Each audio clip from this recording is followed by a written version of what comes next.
Welcome to the Early Learning Summit, hosted by Capital Region ESD 113. Your presenter today is Carrie Blankenship. This is Session 3, Problem of Practice. So today I want to walk us in a little bit of a recap of where we've been for the last two sessions. On day one, we heard from Gretchen at OSPI about developmentally appropriate practices and environments designed to receive students with a wide range of skills.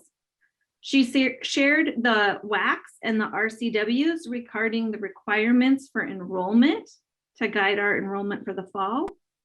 And she gave us a high-level overview of transitional kindergarten for the fall. Remember, there will be a reminder later on about transitional kinder. I do apologize. I advanced my slide and not yours. There will be a reminder about transitional kindergarten coming up. All right. On day two, we heard from Ryan Guzman from OSPI and our partners from DCYF, who collaborated to present across agency efforts that are happening to increase inclusion for early childhood programs. We were talking about our neighborhood and how we all work closely to make our neighborhood a better place. Today, we are going to be having the opportunity, you'll have the opportunity to engage in a problem of practice protocol. I'm going to do a short presentation for you in just a moment. And then you'll have the opportunity to dive into some resources and have some connection and conversation around those resources and collaborate on ideas and strategies, all of the good things that help us do our work. I would like to plug next week's session. We have Dr. Dana Anderson, who is the superintendent at ESD 113. He will be presenting for us. If you have not had the privilege of hearing him speak, do not miss next week. It will be, it will lift your spirits for sure. I so appreciate all of his messages. And so anyways, that's a special treat coming up for you next week. So I am Carrie Blankenship. I'm the Regional Administrator of Early Learning and Special Education at ESD 113. I will be your presenter today instead of just your host. And I'd like to start by acknowledging that ESD 113 is on the traditional lands of the Nisqually, Cowlitz, and Puget Sound Salish people. Please feel free to share in the chat an acknowledgement of the traditional lands where you are.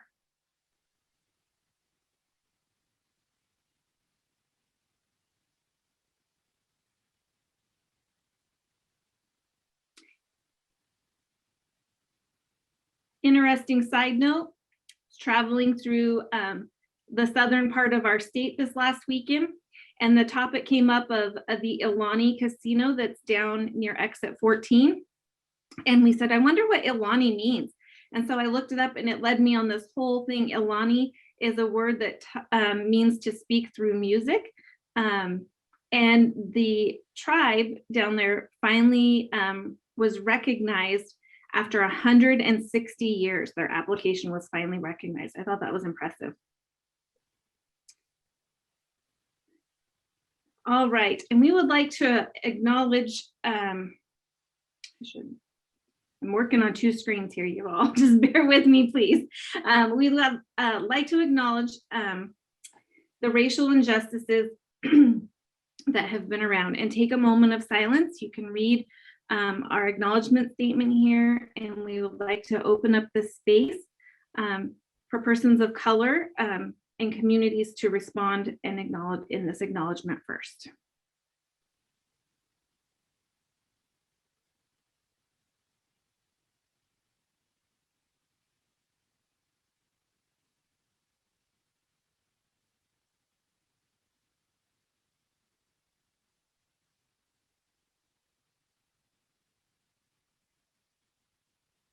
All right, thank you. Today we are going to be talking about fall enrollment. It's kind of was hard for me to put these autumn leaves up on the screen because I'd rather be seeing the spring tulips right now, but we know how time moves and the fall will be here before we know it. And so we're going to look at scheduling, screeners, family engagement, and staff readiness today.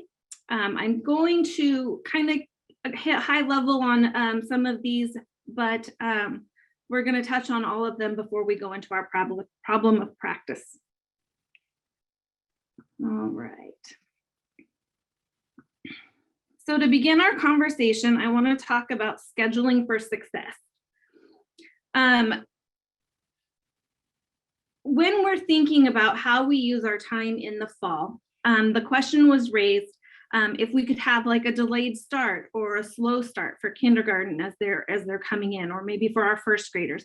And so I wanted to give you some ideas and just plant some seeds. You can take them into your breakout rooms, discuss them further. Hopefully you have your team here and you can work with your team to explore these.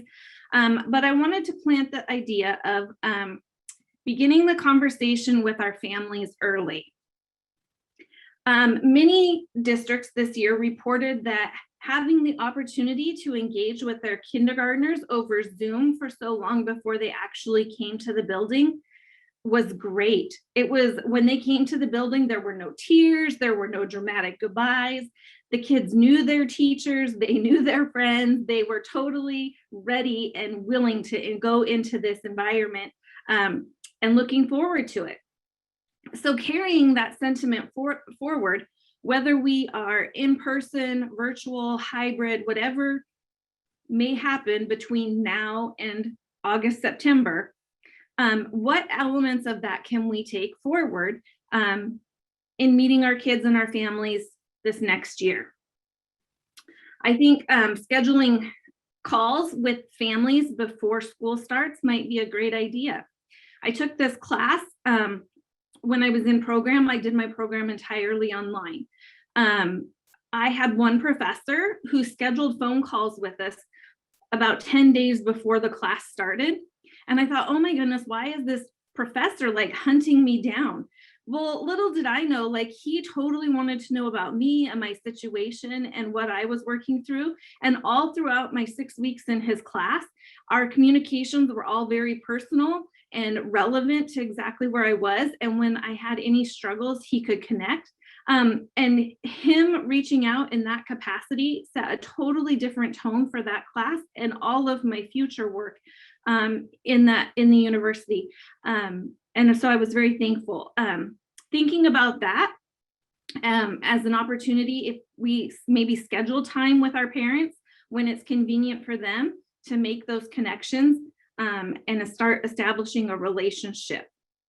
Also inviting them into the classroom, assuming that we are in person.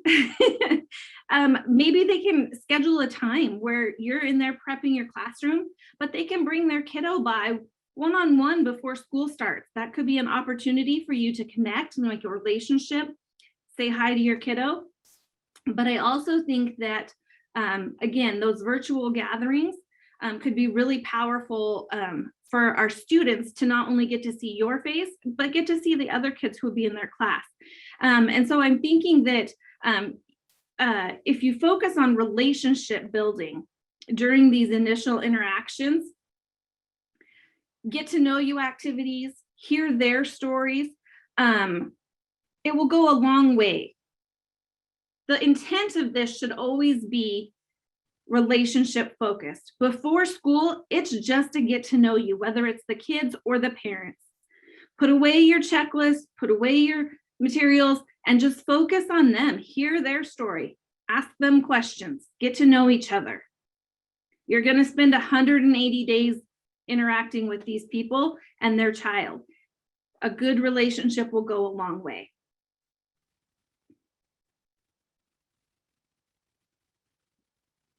All right.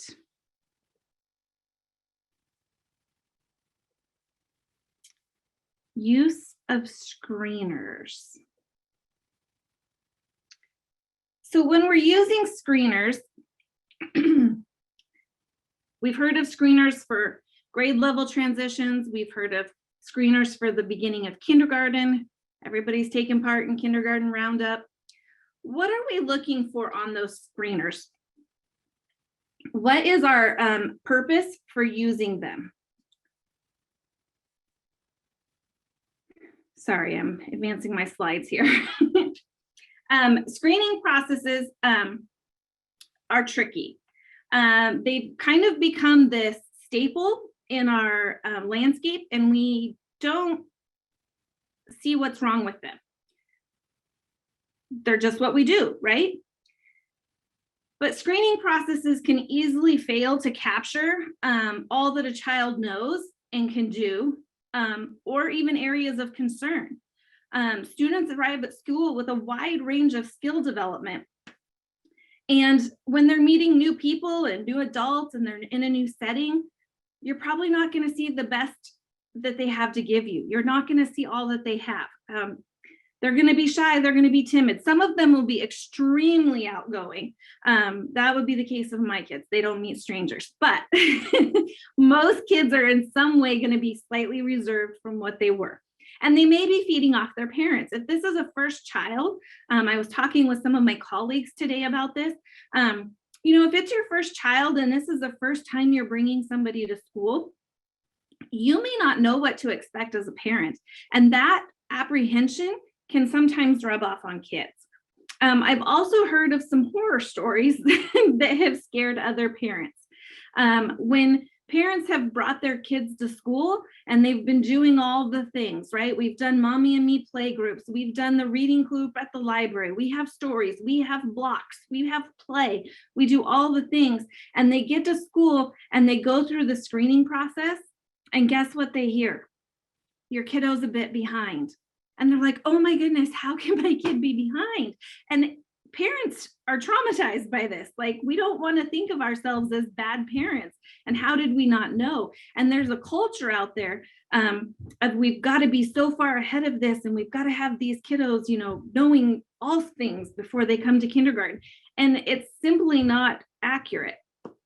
In kindergarten, the standards for kindergarten, 13 of the 19 literacy standards that kids are to achieve by the end of kindergarten all require adult support.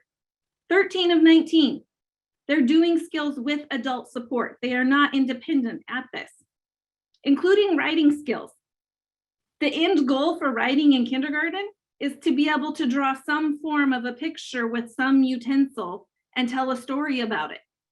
So we've got to adjust what we're asking and expecting our kids to be able to do as they enter. If we're using this as an academic screener, what purpose is that serving? I've also heard of WA kids being implemented before school starts. We bring the kids, kindergarten roundup happens, we complete part of the WA kids, we talk with the parents, check, everything's done. WA Kids assessment is not intended to be collected on day one, let alone before day one. In fact, no data is supposed to be collected until the students have been in front of you for 20 days. They need time to adjust to those new routines, to the new people, and to the new environments. Because adjusting to that can greatly skew their data. And further, it's an observational assessment for play-based learning. Means kids are supposed to be playing while we're collecting this data. So if we're pulling a child out or separating them to the side, it's not appropriate. It's not an accurate representation of what the assessment is designed to capture. So any part of completing this assessment prior to the beginning of school or in isolation is not aligned with proper implementation. Screening processes should be culturally and linguistically relevant. And then the results received from those screeners should be reviewed with families to determine the accuracy. So this brings me to the point of what are we using this information for? Apologize. There we go. How are we using it? Often I see this information used for, I'm going to call it a lottery of students. We're going to play poker. We got all these kids. Here's where they were on their assessment. You get a high one, I get a high one. You get a low one, I get a low one. And we're doling out kids to even the caseload, right? This sort of practice can be damaging. Parents feel anxiety around last minute placements when their child is moved from place to place across the day. It's damaging to their positive perceptions about schools. I really encourage you, once a child is in a classroom, don't move that child from that classroom as much as possible. It creates feelings of distrust and other negative perceptions that persist long past the beginning of school. And that is a child's first exposure to our school system. It sets the tone for their entire school career. And I have to ask, who are we serving with this balanced caseload? In theory, it sounds really good, right? Like we're going to even the caseload. Nobody has too many difficult kids. Nobody has too many easy kids. Maybe we're going to cluster all the ones that need a certain support over here. In theory, it sounds like that makes sense, right? But who is that serving? Is that what's best for our kids? Or is that what's best for adults?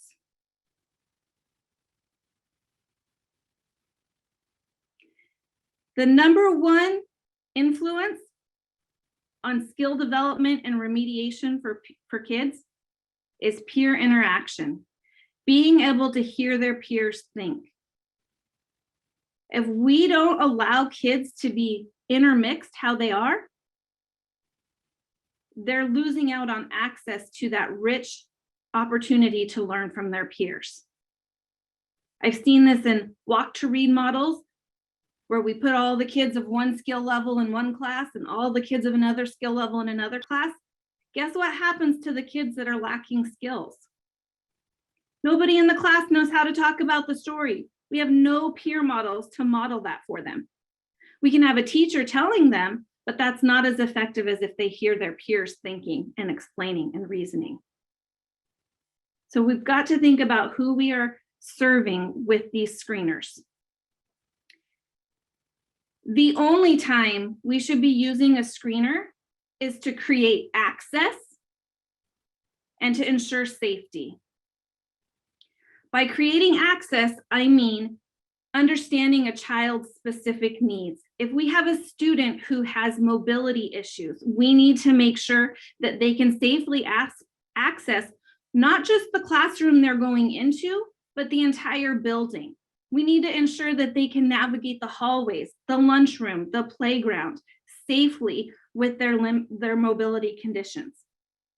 The same with visual impairment or hearing impairment. We need to make sure that we have the tools and technology in the classroom ready to go, that the teacher knows how to use those technology tools so they can use them and allow that student to access the learning that's happening in the classroom. Those are the only reasons we should be screening kids, to prepare the environment to receive them, not to see how ready they are for our environment. The environment should respond to the child's needs, and it should be prepared to receive a wide range of students.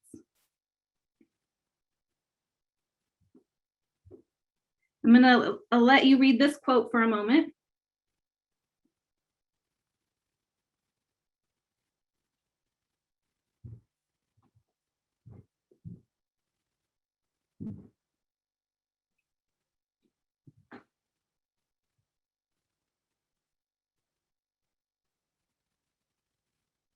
My colleague Jen Flo and I have been teaching a class called Teaching to the Edges.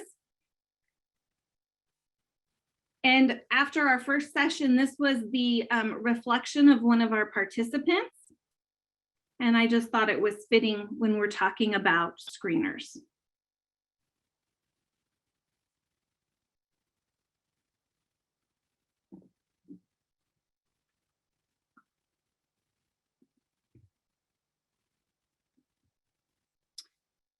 All right. Family engagement. One of the greatest indicators of student success in school is the partnership between the home and the school.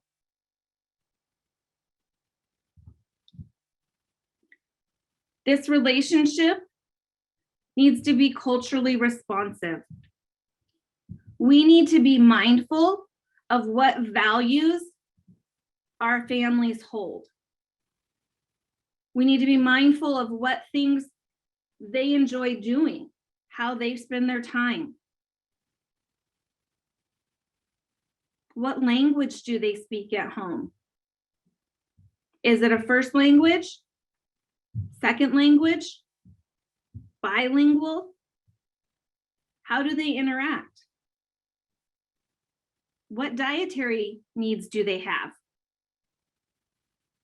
Do they have certain holidays that they will be missing for religious activities? They shouldn't be penalized for that. We need to have rich dialogues with our families to talk about what they value. But it goes beyond just the cultural. We need to look at funds of knowledge. This means what skills, traits, hobbies, interests do our families possess? What community connections do they have? What can they provide to our classroom that could enrich the learning for all of our kids? If we have someone who's into basket weaving, could they do a demonstration for our students? If we have a person who works as a caterer, could they come in and talk to our kids about that as a career? If we have someone who works in agricultural, maybe they can talk about what it is they do and what their day looks like. Maybe we have someone who has a great connection out there for an opportunity that could enrich some learning activity we have going in the classroom. If we don't have a reciprocal relationship with our families, we will not know this. If we sit them down and engage them in a checklist, and I'll call it a drill and kill to find out what their kids can and can't do, we won't know this. And we could be losing out on some great connections and opportunities in our community.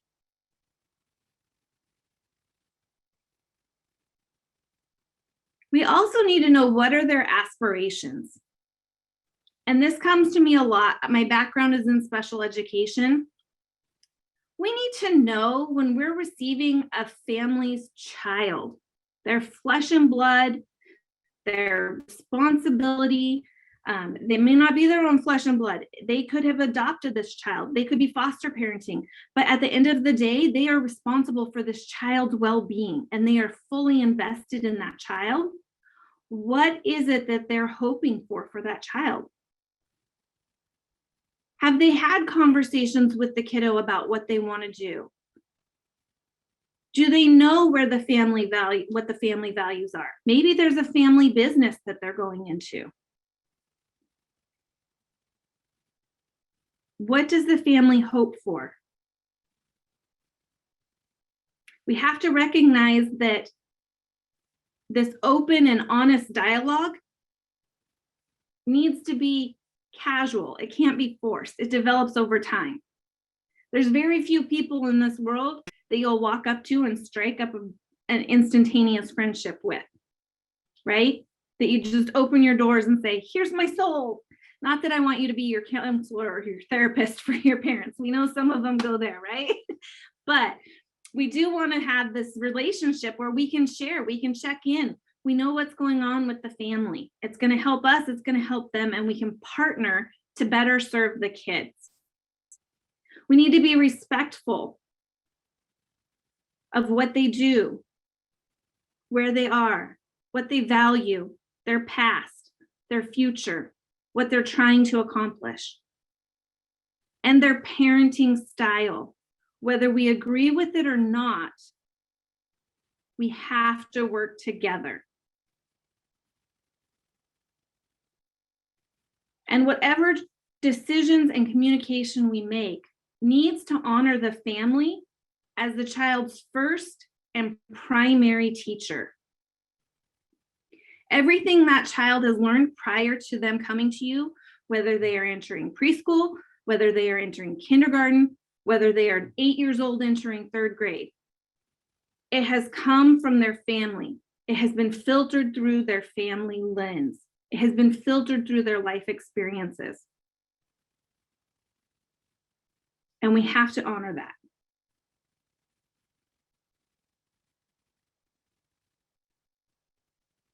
I am going to share another quote with you.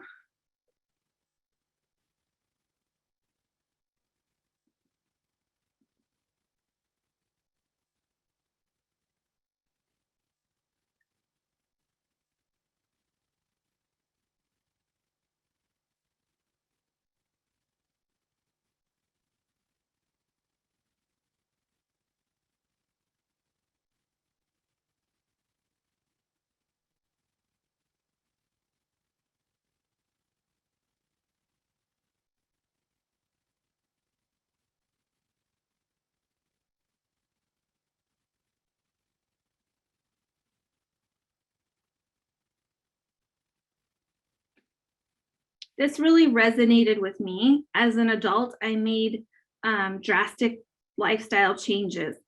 And in doing so, there were influences in my life that led me to believe that my life prior to that had been very unsavory. And it caused me for years to question a lot of things. It really rocked my understanding of parenting, family, what it meant to be successful, a lot of aspects of identity. And if our children feel that when they enter our school, whether it's intentionally, I would hope it's not, I doubt that it would be, or unintentionally, by things we elevate or suppress, what might that do to their perception of learning, their sense of belonging, their sense of ability? I think of Rita Pearson's video. I'm sure many of you have seen it. It's one of my favorite all-time YouTube videos. Every child needs a champion. And so we need to be that champion for our kids and help lift them up and move them on, regardless of what their past is.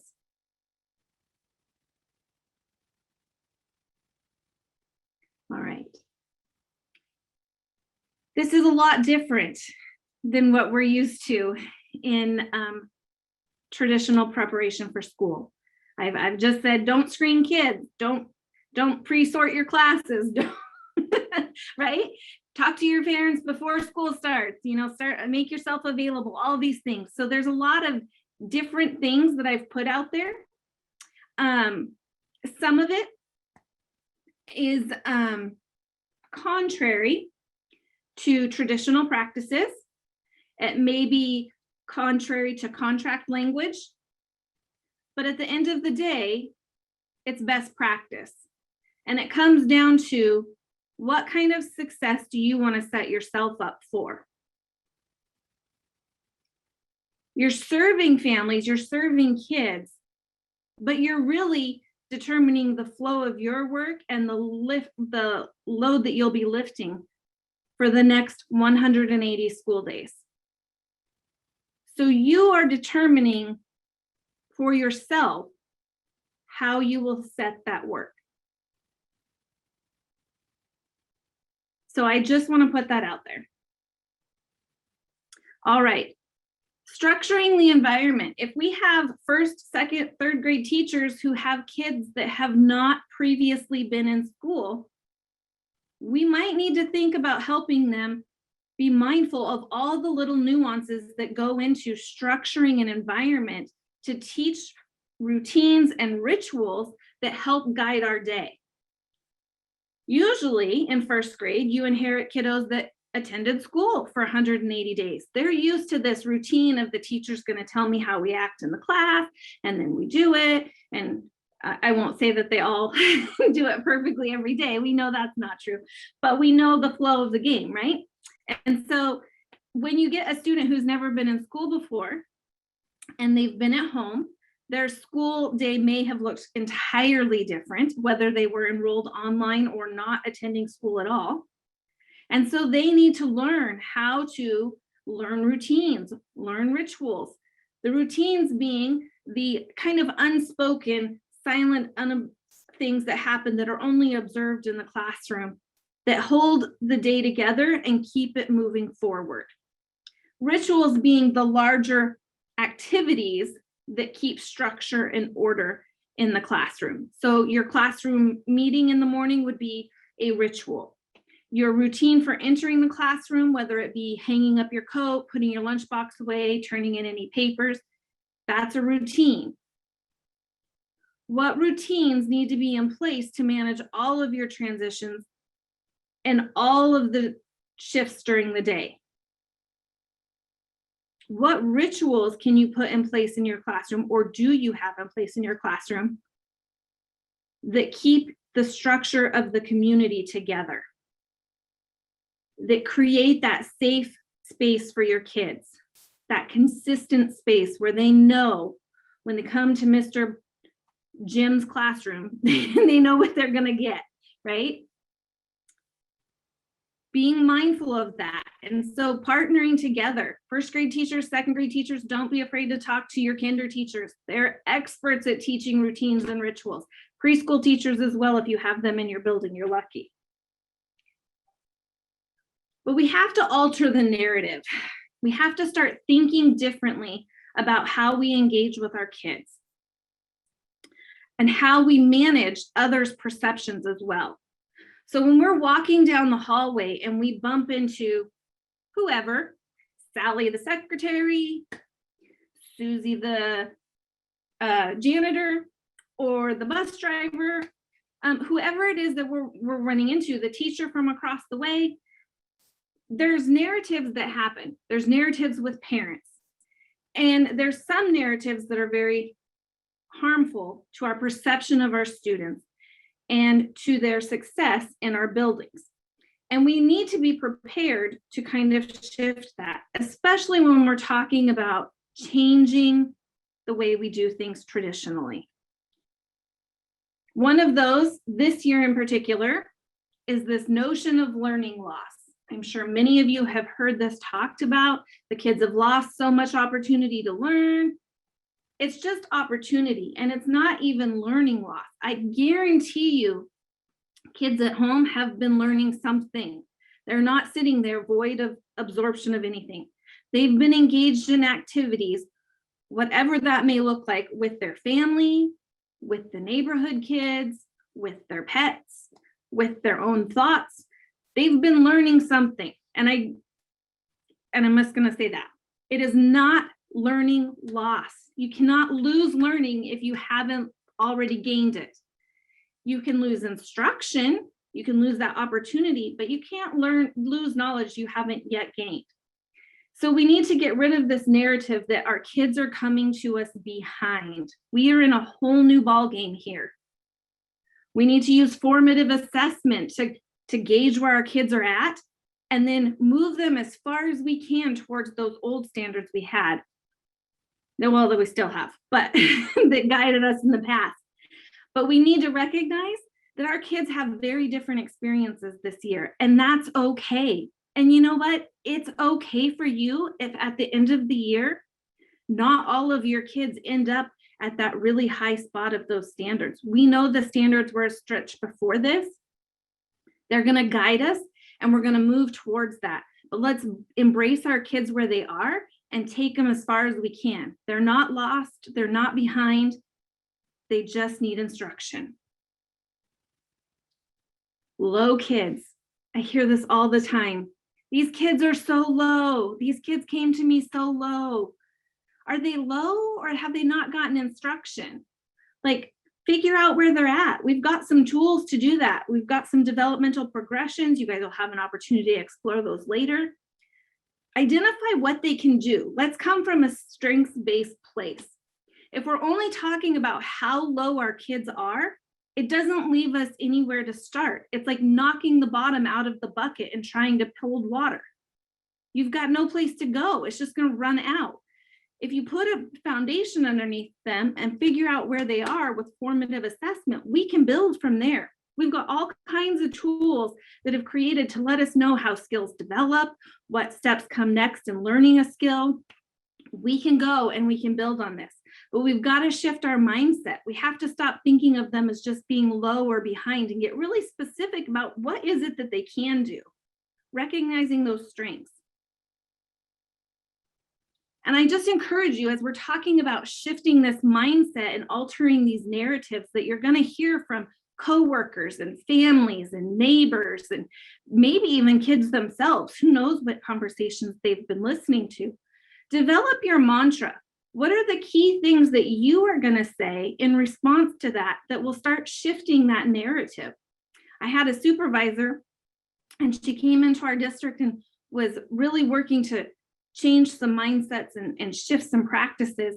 And she developed these kind of consistent sayings, the consistent way she presented information or would question feedback that she got. And she was known for it. People would say, oh, I know what she's going to say. I stop and ask myself, what's she going to say? Because they know. So the more you can develop your mantra or your consistent responses, the more the message is going to get through, and people are going to start to hear it, and it will resonate. You'll be like, I don't know, osmosis happening in the background while they're sleeping. I don't know.